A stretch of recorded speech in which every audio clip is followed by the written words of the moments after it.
नमस्कार दोस्तों, TET classes with Sneha में आपका बहुत बहुत स्वागत है। दोस्तों आज की इस क्लास में सी टेट का प्रीवियस ईयर का क्वेश्चन पेपर लेकर आया हूं और यह क्वेश्चन पेपर आपका 30 जनवरी 2023 के एग्ज़ाम में पूछा गया क्वेश्चन पेपर है। और इसके अंतर्गत हम लोग आज सोशल साइंस के क्वेश्चंस को सॉल्व करेंगे।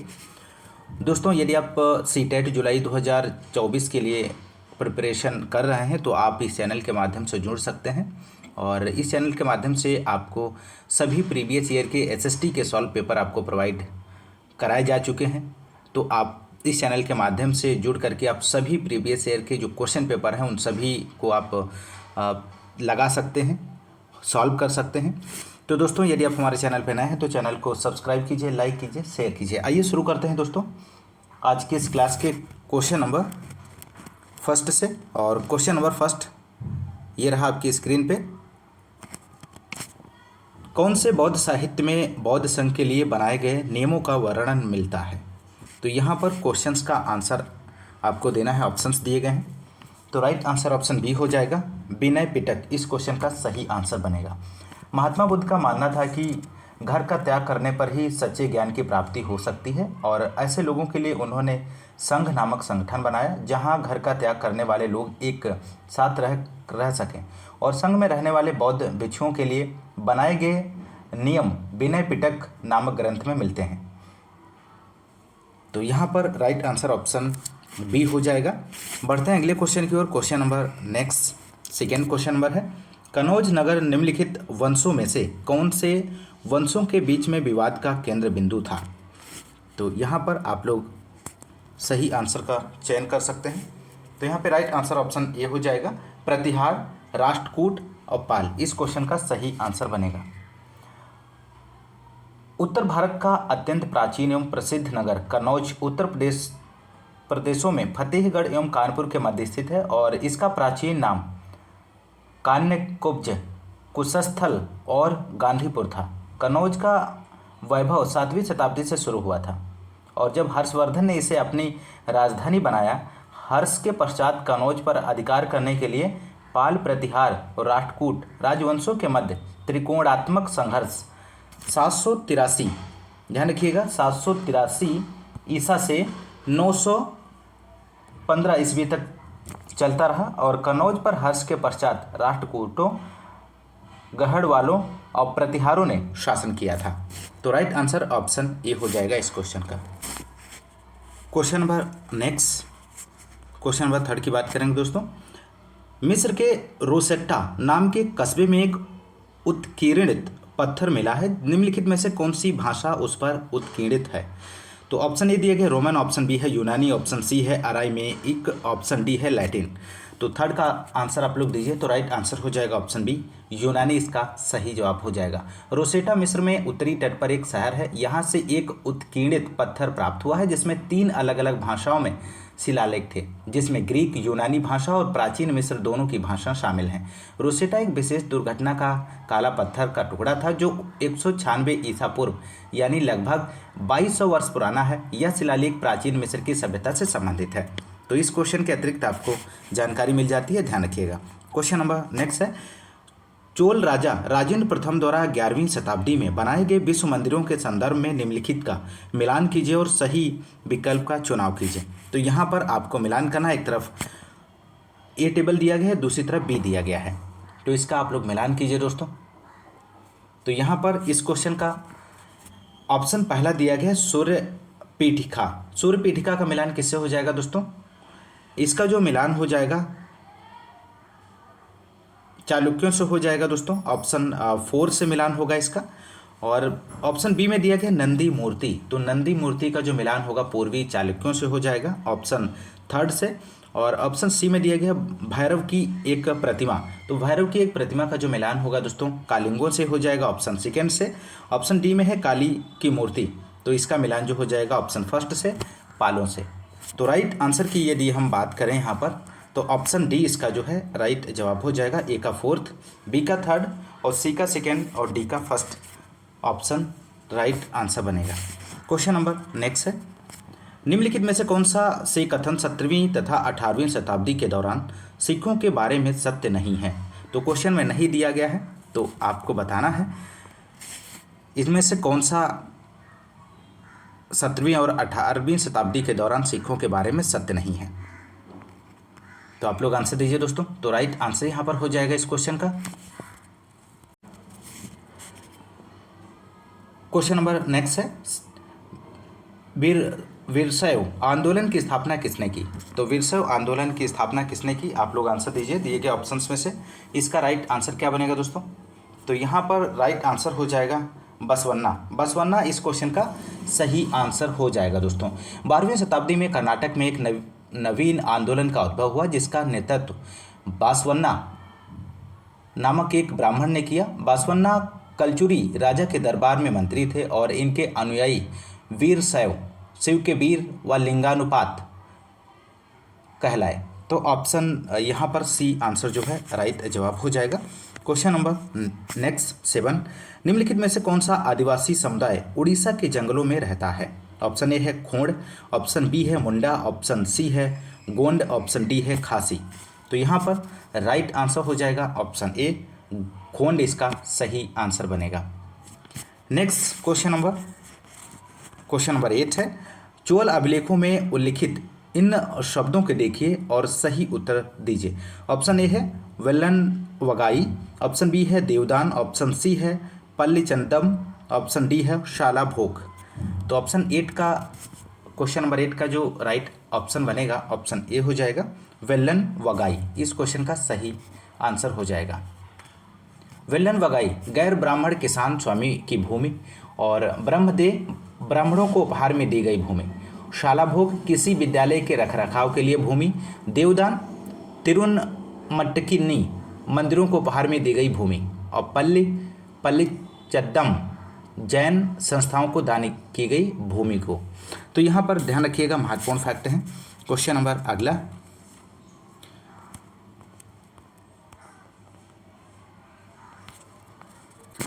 तो यहाँ पे दोस्तों इस क्वेश्चन का राइट आंसर जो हो जाएगा ऑप्शन ए सभी 4 भूमि की श्रेणियाँ हैं, इसका राइट जवाब बनेगा। बढ़ते हैं अगले क्वेश्चन की ओर। क्वेश्चन नंबर नेक्स्ट है, राजा राममोहन राय के बारे में निम्नलिखित में से कौन सा कथन सही नहीं है? तो यहाँ पर आपको बताना है दिए गए ऑप्शंस में से राजा राममोहन राय के बारे में इनमें से कौन सा कथन है जो कि सही नहीं है।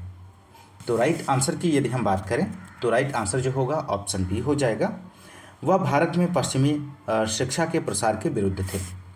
इस क्वेश्चन का सही आंसर बनेगा।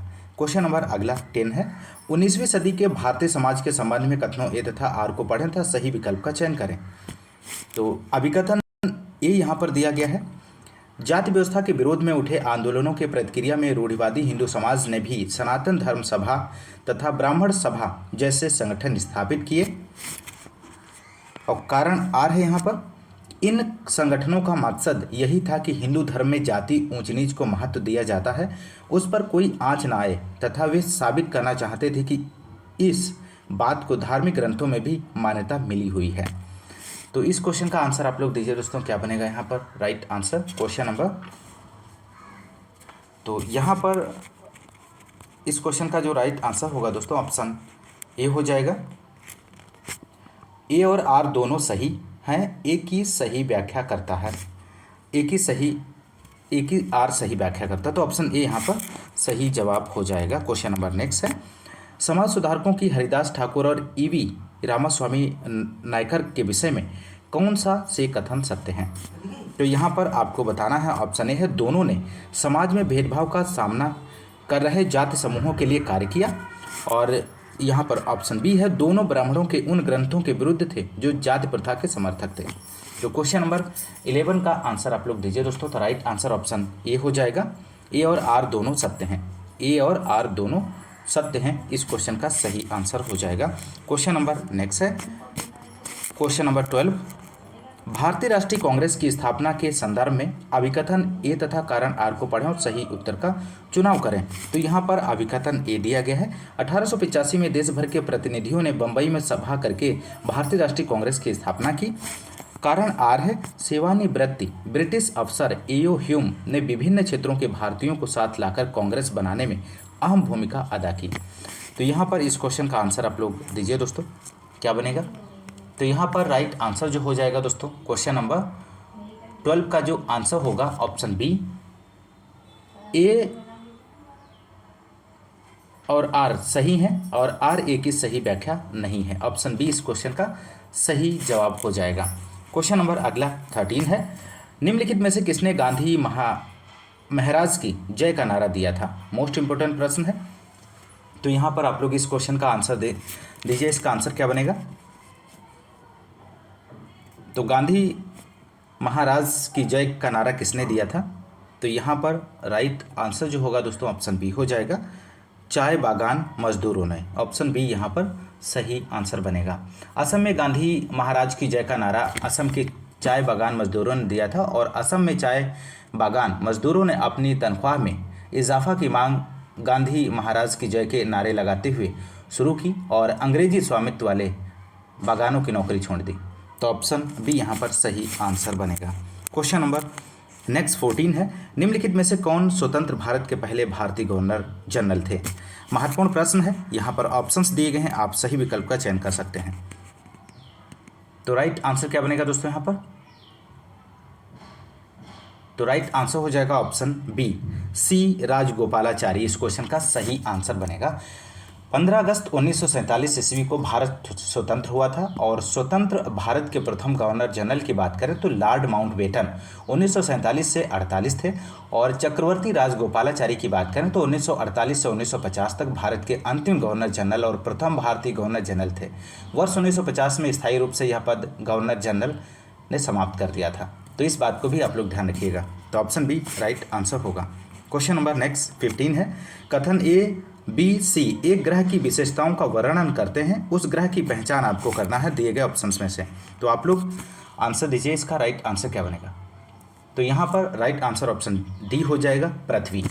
पृथ्वी सौरमंडल का एकमात्र ज्ञात ग्रह है जहाँ पर जीवन है और सूर्य से दूरी के हिसाब से पृथ्वी तीसरा ग्रह है। आकार में यदि हम बात करें तो यह 5वां सबसे बड़ा ग्रह है और यह ध्रुवों के पास थोड़ी चपटी है। यही कारण है कि इसके आकार को भू आब कहा जाता है और भू आब का अर्थ होता है पृथ्वी के समान आकार।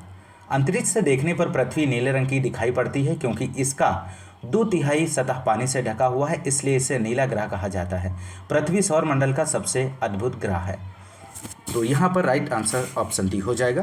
क्वेश्चन नंबर नेक्स्ट 16 की यहाँ पर हम बात करेंगे दोस्तों। क्वेश्चन नंबर 16, भारत में केंद्र सरकार के कार्यालयों के खुलने का समय 9 पूर्वाह्न भारतीय मानक समय है। गांधीनगर के समीप 72 डिग्री 45 मिनट पूर्व देशांतर पर और पटना के समीप 85 डिग्री पूर्व देशांतर पर स्थित केंद्र सरकार के कार्यालयों के खुलने का स्थायी समय क्या होगा? तो यहाँ पर ऑप्शंस दिए गए हैं, आप सही विकल्प का चयन कर सकते हैं दोस्तों। तो इसका राइट आंसर की यदि हम बात करें तो ऑप्शन सी हो जाएगा, 8:21 पूर्वाह्न और 9:10 पूर्वाह्न क्रमशः। ऑप्शन सी यहाँ पर सही आंसर बनेगा। हम सभी जानते हैं कि पृथ्वी अपनी धुरी पर पश्चिम से पूर्व की ओर घूमती है और पृथ्वी अपनी धुरी पर घूमती हुई 360 डिग्री देशांतर अर्थात एक चक्कर 24 घंटे में पूरा करती है। तो इस प्रकार सूर्य पूर्व से पश्चिम प्रति घंटा 15 देशांतर या हम कह सकते हैं 4 मिनट में एक देशांतर को पार करता है। भारत के मानक समय का निर्धारण 82 डिग्री 30 मिनट पूर्व से किया जाता है और भारतीय मानक समय IST जिसे कहते हैं ग्रीनविच मध्य समय GMT से 5.5 घंटे आगे है। और भारत में केंद्र सरकार के कार्यालयों के खुलने का समय 9 पूर्वाह्न से तो गांधीनगर के समीप 72 डिग्री 45 मिनट पूर्व देशांतर पर और पटना के समीप 85 डिग्री पूर्व देशांतर पर स्थित केंद्र सरकार के कार्यालयों के खुलने का जो समय होगा वो 8:21 पूर्वाह्न और 9:10 पूर्वाह्न होगा। तो ऑप्शन यहाँ पर जो है ऑप्शन सी राइट जवाब बनेगा। क्वेश्चन नंबर नेक्स्ट 17 की बात करेंगे। नीचे दिए गए कथनों पर विचार कीजिए तथा विकल्प का चयन कीजिए। तो क्वेश्चन नंबर 17 का आंसर दीजिए आप लोग। तो यहाँ पर राइट आंसर ऑप्शन सी हो जाएगा। एशिया तीसरा सबसे बड़ा महाद्वीप है। विश्व का सबसे बड़ा गर्म रेगिस्तान सहारा रेगिस्तान है जो अफ्रीका महाद्वीप में स्थित है। विषुवत वृत्त दक्षिणी अमेरिका, अफ्रीका और एशिया महाद्वीप से होकर गुजरता है। एशिया विश्व का सबसे बड़ा महाद्वीप है। यह पृथ्वी के कुल क्षेत्रफल के 1/3 भाग में फैला है। यह महाद्वीप पूर्वी गोलार्ध में स्थित है। कर्क रेखा इस महाद्वीप से होकर गुजरती है। तो राइट आंसर ऑप्शन सी हो जाएगा। क्वेश्चन नंबर नेक्स्ट, निम्नलिखित कथनों पर विचार करने के बाद सही विकल्प का चयन कीजिए। तो सही विकल्प का चयन करना है क्वेश्चन नंबर 18 का। क्या बनेगा दोस्तों यहाँ पर, आप लोग आंसर दीजिए। तो राइट आंसर ऑप्शन यहाँ पर जो सही होगा ऑप्शन डी हो जाएगा। ABC सही ऑप्शन है इस क्वेश्चन का, ABC सही ऑप्शन हो जाएगा। वायु की पतली परत पृथ्वी का अटूट भाग है और यह हमें ऐसी वायु प्रदान करती है जिससे हम लोग सांस लेते हैं। ऑप्शन सी है, यह हम लोगों को सूर्य की कुछ हानिकारक किरणों से बचाती है। तो ऑप्शन डी इस क्वेश्चन का सही आंसर हो जाएगा। क्वेश्चन नंबर नेक्स्ट 19 है, जब बृहस्पति से पर्वतों का निर्माण होता है तब क्या परिवर्तन होता है, यहाँ पर आपको बताना है। तो 19 का जो आंसर होगा दोस्तों ऑप्शन सी हो जाएगा।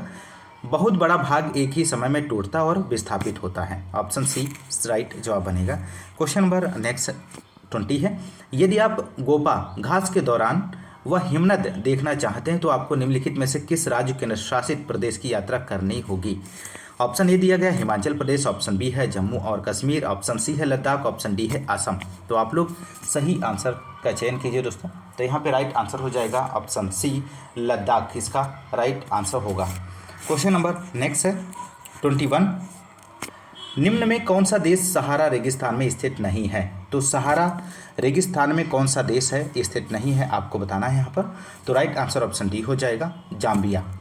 सहारा रेगिस्तान विश्व का सबसे बड़ा रेगिस्तान है और यह लगभग 8.54 लाख वर्ग किलोमीटर के क्षेत्र में फैला हुआ है और सहारा रेगिस्तान विश्व के 11 देशों से घिरा हुआ है और ये देश हैं अल्जीरिया, चाड, मिस्र, लीबिया, मातमी, Mauritania, Morocco, Niger, Sudan, Tunisia, पश्चिमी सहारा। तो ऑप्शन डी यहाँ पर राइट आंसर हो जाएगा इस क्वेश्चन का। Question number next 22 question number है, कथन ए और बी को पढ़कर सही विकल्प का चुनाव कीजिए। तो कथन ए और बी को आपको पढ़ना है और तो यहाँ पर कथन ए दिया गया, नाइट्रोजन वायुमंडल में सर्वाधिक पाई जाने वाली गैस है। कथन बी है, इसका बढ़ा हुआ आयतन पृथ्वी पर मौसम तथा जलवायु को प्रभावित करता है। तो सही विकल्प का चुनाव कीजिए। तो यहाँ पर राइट आंसर क्या बनेगा दोस्तों, तो राइट आंसर ऑप्शन सी हो जाएगा। ए सही है लेकिन बी गलत है। नाइट्रोजन वायु में सर्वाधिक पाई जाने वाली गैस है।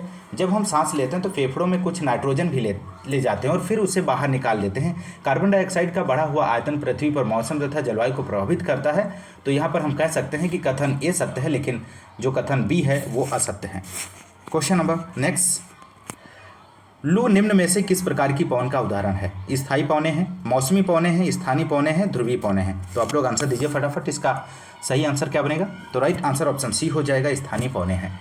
लू स्थानीय पवनों का उदाहरण है। स्थानीय पवने किसी छोटे क्षेत्र में वर्ष या दिन के किसी विशेष समय में चलती हैं और ये धूल भरी गर्म एवं शुष्क पवने होती हैं।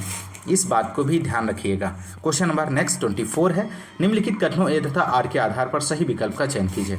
तो कथन ए दिया गया है, पर्वतीय क्षेत्र में बहुत ही कम लोग निवास करते हैं। कारण आर है, तीव्र ढाल वाले पर्वतीय क्षेत्र बसने के लिए प्रतिकूल हैं। तो ऑप्शंस दिए गए हैं, सही विकल्प का चयन कीजिए।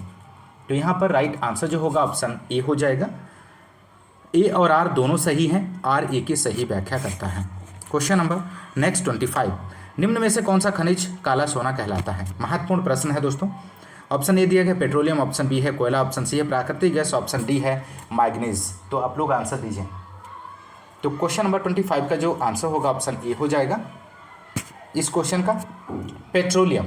पेट्रोलियम को काला सोना कहा जाता है। पेट्रोलियम और उसके व्युत्पन्न को काला सोना कहा जाता है क्योंकि वे बहुत मूल्यवान होते हैं। पेट्रोलियम को अवसादी चट्टानों से निकाला जाता है, इसी कारण इसे रॉक ऑयल भी कहा जाता है। तो ऑप्शन ए यहाँ पर इस क्वेश्चन का राइट जवाब हो जाएगा। क्वेश्चन नंबर नेक्स्ट, निम्न में से किस उद्योग को आधुनिक उद्योगों का मेरुदंड कहा जाता है। तो 26 का आप लोग आंसर दीजिए दोस्तों। तो यहाँ पे राइट आंसर जो होगा ऑप्शन ए हो जाएगा, इस्पात व स्टील उद्योग। इस क्वेश्चन का सही जवाब बनेगा। क्वेश्चन नंबर नेक्स्ट, मिल्पा, रोका और लदांग निम्नलिखित में से किस प्रकार की कृषि के अन्य नाम हैं। तो यहाँ पर आपको बताना है, मिल्पा, रोका और लैडिंग किस नाम से जाने जाते हैं। तो 27 का जो आंसर हो जाएगा ऑप्शन ए, स्थानांतरित कृषि, शिफ्टिंग कृषि के नाम से जाने जाते हैं। क्वेश्चन नंबर नेक्स्ट 28 है, संयुक्त राज्य अमेरिका में 1964 के नागरिक अधिकार अधिनियम ने किसके आधार पर भेदभाव का निषेध किया था। तो यहाँ पर आप लोग आंसर दीजिए दोस्तों, इसका राइट जवाब क्या बनेगा। तो राइट आंसर ऑप्शन बी हो जाएगा, ए बी डी इस क्वेश्चन का सही आंसर हो जाएगा। संयुक्त राज्य अमेरिका में 1964 के नागरिक अधिकार अधिनियम ने नस्ल, धर्म और राष्ट्रीय मूल के आधार पर भेदभाव का निषेध कर दिया है गया। तो ऑप्शन बी यहाँ पर सही जवाब हो जाएगा। क्वेश्चन नंबर नेक्स्ट 29 है, निम्नलिखित में से कौन से कारण ग्रामीण जीविकोपार्जन को असुरक्षित बनाते हैं। तो यहाँ पर ऑप्शंस दिए गए हैं, आप लोग आंसर दीजिए दोस्तों। तो राइट आंसर ऑप्शन इसका जो हो जाएगा ऑप्शन सी हो जाएगा दोस्तों। ACD ऑप्शन सही जवाब बनेगा। ग्रामीण जीविकोपार्जन को असुरक्षित करने वाले जो कारण हैं वो सिंचाई के लिए मानसून पर निर्भरता, कीट हमलों में फसल का नष्ट हो जाना और साहूकारों से कर्ज उठाना। तो ऑप्शन सी यहाँ पर सही जवाब हो जाएगा। क्वेश्चन नंबर अगला 30 है, निम्नलिखित में से कौन सा पंचायत की आमदनी का स्रोत नहीं है। तो पंचायत की आमदनी का स्रोत इनमें से कौन सा नहीं है दोस्तों। क्वेश्चन नंबर 30 का आंसर आप लोग दीजिए। तो राइट आंसर ऑप्शन यहाँ पर जो होगा डी हो जाएगा। पंचायत सचिव की निजी संपत्ति पर किराया ऑप्शन सही जवाब बनेगा दोस्तों। क्वेश्चन नंबर अगला 31, नगर निगम के चुनाव के उद्देश्य से गठित किए गए क्षेत्रीय निर्वाचन क्षेत्रों को किसके रूप में जाना जाता है। तो 31 का आंसर आप लोग दीजिए दोस्तों। इसका राइट जवाब क्या बनेगा यहाँ पर। जो राइट आंसर होगा दोस्तों ऑप्शन बी हो जाएगा, वार्ड खंड इसका सही आंसर बनेगा। क्वेश्चन नंबर नेक्स्ट, निम्न में से कौन सा क्षेत्र भारत में सबसे ज़्यादा रोजगार प्रदान करता है। तो सबसे ज़्यादा रोजगार इनमें से कौन सा प्रदान करता है। प्राथमिक, द्वितीयक, तृतीयक और गिग इकोनॉमी। तो 32 का आंसर हो जाएगा ऑप्शन ए प्राइमरी, प्राथमिक। प्राथमिक क्षेत्र भारत में सबसे अधिक रोजगार प्रदान करता है। यह क्षेत्र प्रत्यक्ष रूप से पर्यावरण पर निर्भर होता है और इस क्षेत्र के अंतर्गत कृषि, वानिकी, मत्स्य पालन, पशुपालन ये सभी आते हैं और इसमें संलग्न श्रम की प्रकृति को रेड कॉलर जॉब कहा जाता है। इस बात को भी ध्यान रखिएगा। क्वेश्चन नंबर नेक्स्ट, मौसमी बेरोजगारी निम्नलिखित में से किस प्रक्रिया के साथ जोड़ी जा सकती है।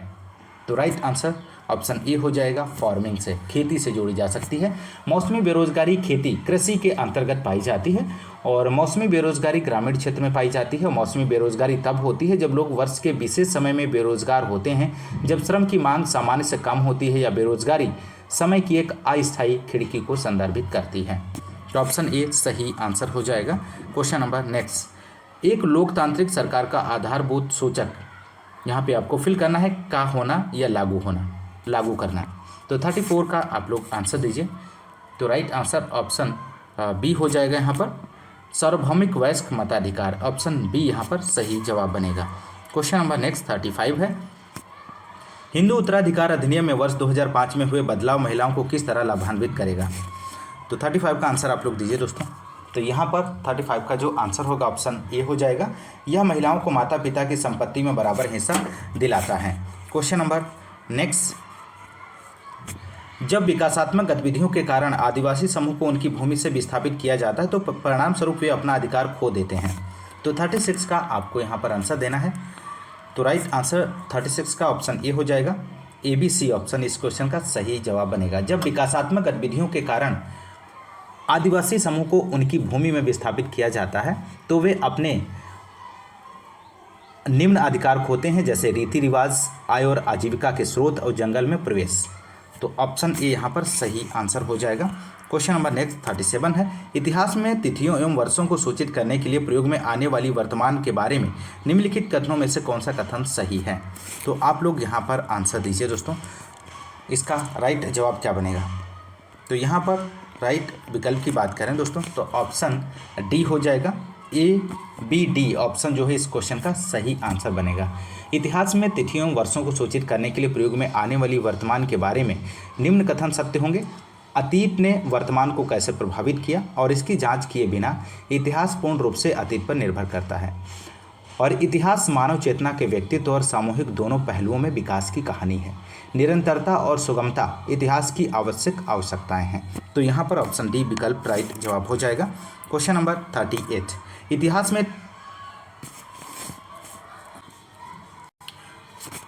इतिहास में तिथियों एवं वर्षों को सूचित करने के लिए प्रयोग में आने वाली वर्तमान के बारे में निम्नलिखित कथनों में से कौन सा कथन सही है। तो यहाँ पर आंसर आप लोग दीजिए क्वेश्चन नंबर 38 का। तो 38 का जो राइट आंसर हो जाएगा ऑप्शन ए, AD के स्थान पर BCE इसका सही जवाब बनेगा।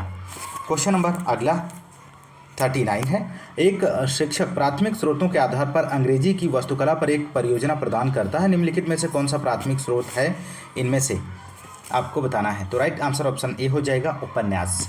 एक शिक्षक प्राथमिक स्रोतों के आधार पर अंग्रेजी की वास्तुकला पर एक परियोजना प्रदान करता है। इसके लिए प्राथमिक स्रोत उपन्यास है और प्राथमिक स्रोतों के अंतर्गत मौखिक इतिहास, आत्मकथा, समाचार पत्र, पूरा लेखागार, सामूहिक प्रश्नावली, ये सभी शामिल होते हैं। क्वेश्चन नंबर नेक्स्ट 40 है, वे विभिन्न तरीके कौन से हैं जिनसे किसी परियोजना से अधिगम अनुभवों का अधिग्रहण किया जाता है।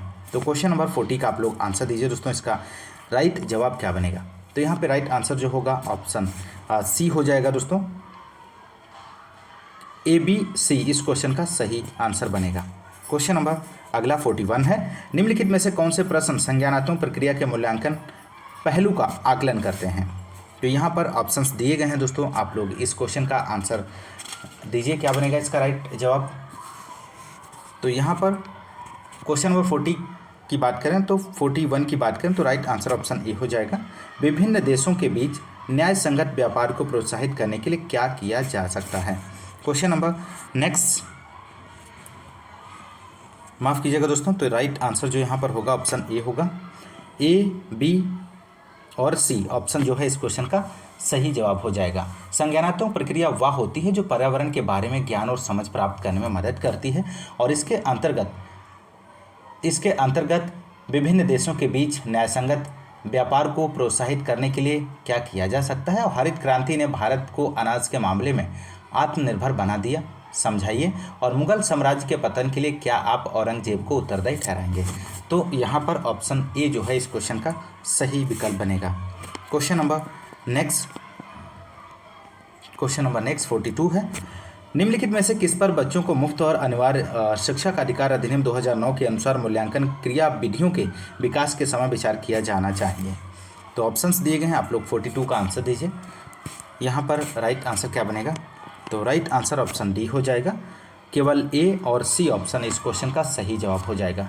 बच्चों को मुफ्त और अनिवार्य शिक्षा का अधिकार अधिनियम 2009 के अनुसार 6 से 14 वर्ष की आयु वर्ग में आने वाले सभी बच्चों द्वारा प्रवेश, उपस्थिति और प्रारंभिक शिक्षा को पूरा करने के लिए अनिवार्य बनाता है। और यह अधिनियम आर्थिक रूप से कमजोर सभी बच्चों को मुफ्त प्रारंभिक शिक्षा सुनिश्चित करता है। बच्चों को मुफ्त और अनिवार्य शिक्षा का अधिकार अधिनियम 2009 के तहत निम्न कथनों पर विचार किया जा सकता है। निरंतर और व्यापक मूल्यांकन पर आधारित ज्ञान की समझ, बोध को विकसित करने में विद्यार्थियों को सबल बनाना और बोर्ड लेवल स्तरीय परीक्षाओं के संदर्भ में परीक्षा बोर्ड द्वारा प्रदान की गई निर्देशिकाओं का पालन करना। तो ऑप्शन ए और सी राइट आंसर हो जाएगा।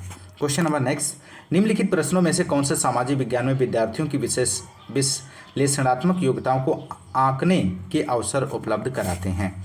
तो 43 का आप लोग आंसर दीजिए दोस्तों। तो यहाँ पर राइट आंसर की यदि हम बात करें तो ऑप्शन डी इसका सही जवाब हो जाएगा।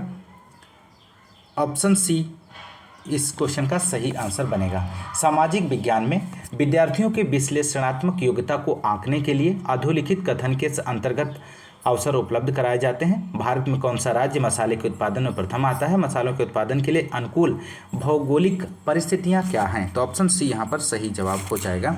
क्वेश्चन नंबर नेक्स्ट 44 है, निम्नलिखित में से कौन से प्रश्न संज्ञानात्मक प्रक्रिया के केवल स्मरण पहलू का आकलन करते हैं। तो इनमें से आपको बताना है स्मरण पहलू का आकलन इनमें से कौन सा कर रहा है। तो 44 का आंसर यहाँ पर हो जाएगा ऑप्शन ए हो जाएगा। ए और बी इस क्वेश्चन का सही आंसर बनेगा। नेक्स्ट क्वेश्चन नंबर 45, निम्नलिखित में से कौन से प्रश्न बहुल परिप्रेक्ष्यों को उपयोग करने या विकास करने का अवसर प्रदान करते हैं। तो 45 का आप लोग आंसर दीजिए। यहाँ पर क्या बनेगा दोस्तों? तो राइट आंसर ऑप्शन बी हो जाएगा।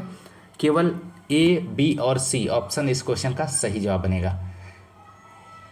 ऑप्शन ए है वे कौन से कारक हैं जो किसी क्षेत्र की जलवायु निर्धारित करते हैं। और ऑप्शन बी वनों की कटाई से क्या हानिकारक प्रभाव हैं। और दक्षिणी अमेरिका के मुख्य भौतिक खंड से कौन से हैं। तो ऑप्शन बी यहाँ पर सही जवाब हो जाएगा। क्वेश्चन नंबर नेक्स्ट, निम्नलिखित में से कौन भारत की संविधान सभा का अध्यक्ष था। मोस्ट इंपोर्टेंट प्रश्न है। तो यहाँ पर इस क्वेश्चन का आप लोग आंसर आसानी से दे सकते हैं। तो राइट आंसर ऑप्शन सी हो जाएगा, डॉक्टर राजेंद्र प्रसाद। डॉक्टर राजेंद्र प्रसाद भारत की संविधान सभा के स्थायी अध्यक्ष थे और इस सभा ने अपना कार्य 9 दिसंबर 1946 से प्रारंभ किया था। संविधान सभा के 11वें सत्र के अंतिम दिन 26 नवंबर 1949 को भारत का संविधान अपनाया गया था और श्री सच्चिदानंद सिन्हा संविधान सभा के अस्थायी सदस्य निर्वाचित किए गए थे। तो संविधान सभा के अस्थायी अध्यक्ष की बात करें तो सच्चिदानंद सिन्हा हैं, आप लोग ध्यान रखिएगा। इस तरह से भी क्वेश्चन बन सकता है। क्वेश्चन नंबर नेक्स्ट, निम्नलिखित में से कौन भारत का एकमात्र भारतीय गवर्नर जनरल था? तो 47 का आंसर आप लोग दीजिए। तो राइट आंसर ऑप्शन डी हो जाएगा, सी राजगोपालाचारी।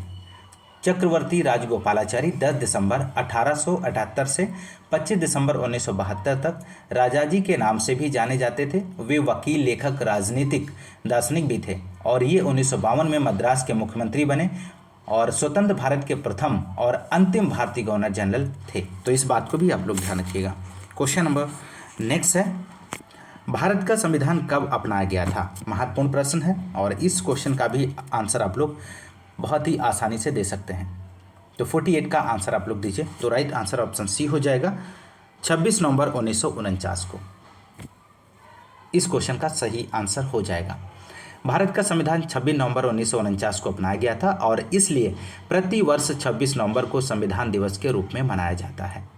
भारत का संविधान विश्व के किसी भी गणतांत्रिक देश का सबसे लंबा लिखित संविधान है और भारत का संविधान 26 जनवरी 1950 से प्रभावी हुआ, इसलिए 26 जनवरी का दिन भारत में गणतंत्र दिवस के रूप में मनाया जाता है।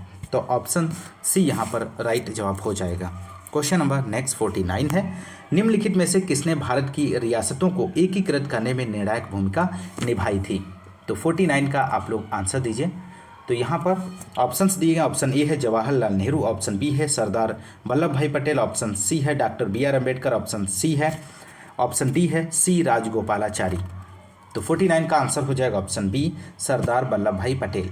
आज़ादी के बाद विभिन्न रियासतों में बिखरे भारत के भू राजनीतिक एकीकरण में सरदार वल्लभ भाई पटेल ने निर्णायक भूमिका निभाई थी और इन्होंने 365 दिनों में 562 राज्यों और रियासतों को भारतीय संघ में सम्मिलित करने का कार्य किया और इनके लिए पटेल को भारत का बिस्मार्क और लौह पुरुष भी कहा जाता है। तो बिस्मार्क और लौह पुरुष के नाम से किसको जाना जाता है? सरदार वल्लभ भाई पटेल को। इस बात को भी ध्यान रखिएगा। और भारत की आज़ादी के बाद वे प्रथम गृह मंत्री और उप प्रधानमंत्री बने थे। महत्वपूर्ण क्वेश्चन है। क्वेश्चन नंबर नेक्स्ट, निम्नलिखित में से कौन भारत के संविधान की समवर्ती सूची के मामलों में कार्य करता है? तो समवर्ती सूची के मामलों में इनमें से कौन सा कार्य करता है? तो यहाँ पर क्वेश्चन नंबर 50 का आप लोग आंसर दीजिए दोस्तों। तो इसका राइट आंसर जो हो जाएगा ऑप्शन ए हो जाएगा, केंद्र सरकार और राज्य सरकारें। इस क्वेश्चन का सही जवाब बनेगा।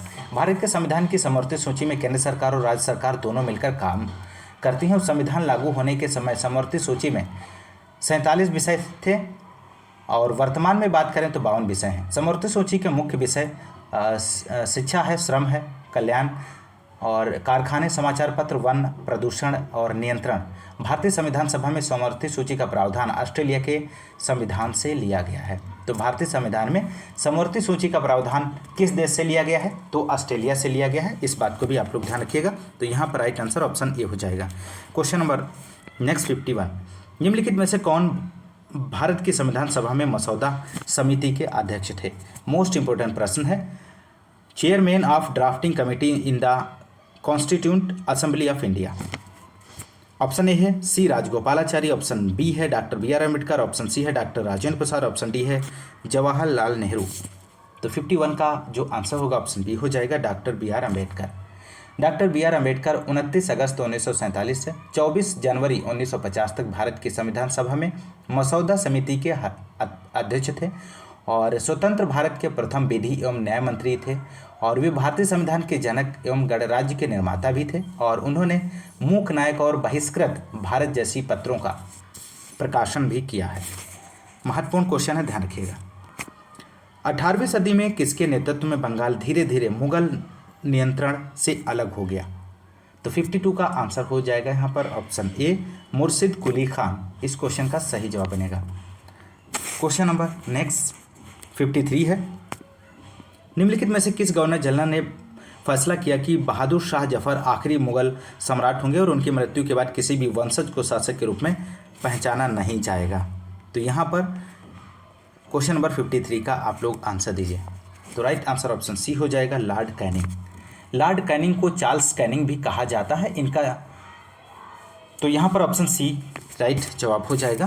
क्वेश्चन नंबर नेक्स्ट है, किस गवर्नर जनरल ने अवध के ऊपर ब्रिटिश कानून आरोपित किया? तो यहाँ पर 54 का आंसर दीजिए। तो राइट आंसर ऑप्शन सी हो जाएगा, लॉर्ड डलहौजी। इस क्वेश्चन का सही जवाब बनेगा। जनवरी 1848 ईस्वी में लॉर्ड डलहौजी को लॉर्ड हॉर्डिंग के स्थान पर भारत का गवर्नर जनरल बनाया गया था और उनका प्रशासन चलाने का तरीका साम्राज्यवाद से प्रेरित था। उनके काल में राज्य का विस्तार अपने चरम पर था। लॉर्ड डलहौजी को अर्ल ऑफ डलहौजी भी कहा जाता है। ऑप्शन सी यहाँ पर सही जवाब हो जाएगा।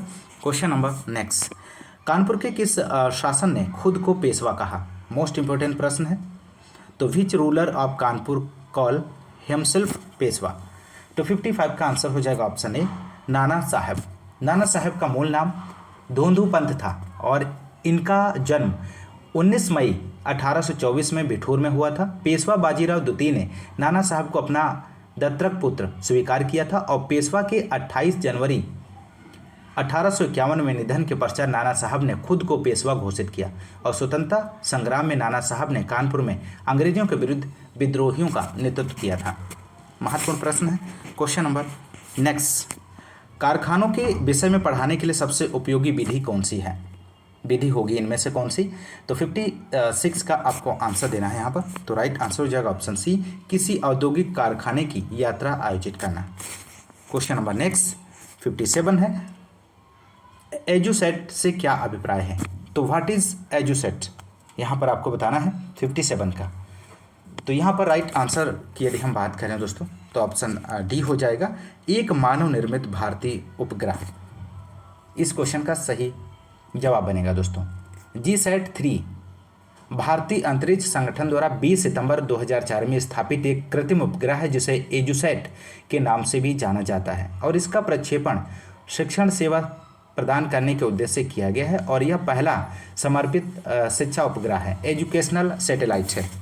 क्वेश्चन नंबर नेक्स्ट, पंचवाड़ी और बीजक में निम्नलिखित में से किस महान हस्ती के छंद और विचारों को संरक्षित किया गया है? मोस्ट इंपोर्टेंट प्रश्न, ये भी जो प्रश्न है बहुत ही महत्वपूर्ण है दोस्तों। तो 58 का आप लोग आंसर दीजिए और आसान भी है, आप लोग आंसर दे सकते हैं। तो राइट आंसर ऑप्शन बी हो जाएगा, कबीर। कबीर के जन्म की बात करें तो 1398 ईस्वी में वाराणसी उत्तर प्रदेश में हुआ था और जगह की बात करें तो मगहर उत्तर प्रदेश में हुआ था। और कबीर 15वीं सदी के भारतीय रहस्यवादी कवि और संत थे। संत कबीर भक्तिकालीन युग में ज्ञानाश्रयी निर्गुण शाखा की काव्यधारा के प्रवर्तक थे और इनकी कृतियों की बात करें, रचनाओं की बात करें तो बीजक, साखी, शबद, रामायणी है, जो कि आपने हिंदी में पढ़ी होंगी बहुत अच्छे से। अगला क्वेश्चन 59 है, एलोरा की गुफा का भित्ति चित्र जिसमें विष्णु को नरसिंह अर्थात पुरुष सिंह के रूप में दिखाया गया है, किस काल की कृति है? तो 59 का आप लोग आंसर दीजिए। तो राइट आंसर ऑप्शन बी हो जाएगा यहाँ पर, राष्ट्रकूट काल। एलोरा की गुफा भित्ति चित्र में विष्णु को नरसिंह अवतार में दिखाया गया है और राष्ट्रकूट काल में कई राजा अध्ययन और कला के प्रति समर्पित थे। राष्ट्रकूट काल में एलोरा में चट्टानों को काटकर कैलाशनाथ मंदिर का निर्माण किया गया और इसके अलावा एलोरा की गुफा में भित्ति चित्र, एलिफेंटा की गुफाओं में मूर्तिकला आदि का भी निर्माण कराया है। यह सभी यूनेस्को की वर्ल्ड हेरिटेज साइट में भी शामिल हैं। तो ऑप्शन बी यहाँ पर सही जवाब हो जाएगा। क्वेश्चन नंबर अगला और अंतिम क्वेश्चन है इस क्वेश्चन पेपर का SST का, निम्नलिखित में से कौन सा संगठन उपनिषद में आस्था रखता है?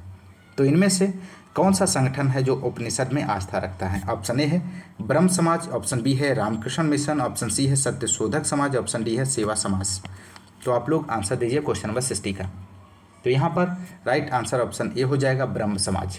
ब्रह्म समाज हिंदू धर्म से संबंधित प्रथम धर्म सुधार आंदोलन था और इसके संस्थापक की बात करें तो राजा राममोहन राय थे और इन्होंने 20 अगस्त 1828 ईस्वी में इसकी स्थापना कलकत्ता में की थी और ब्रह्म समाज उपनिषद में आस्था रखता है। तो ऑप्शन ए यहाँ पर इस क्वेश्चन का सही आंसर हो जाएगा। तो दोस्तों ये रहे 60 क्वेश्चंस SST के जो आपने इस क्लास में सॉल्व किए और दोस्तों यदि आपको क्लास पसंद आ रही है तो क्लास को ज़्यादा से ज़्यादा लाइक और शेयर करना मत भूलिएगा। और यदि आप हमारे चैनल पर नए हैं तो चैनल को सब्सक्राइब जरूर कीजिएगा। और आज के इस क्लास में बस इतना ही, मिलते हैं नेक्स्ट क्लास में। तब तक के लिए नमस्कार, जय हिंद, धन्यवाद।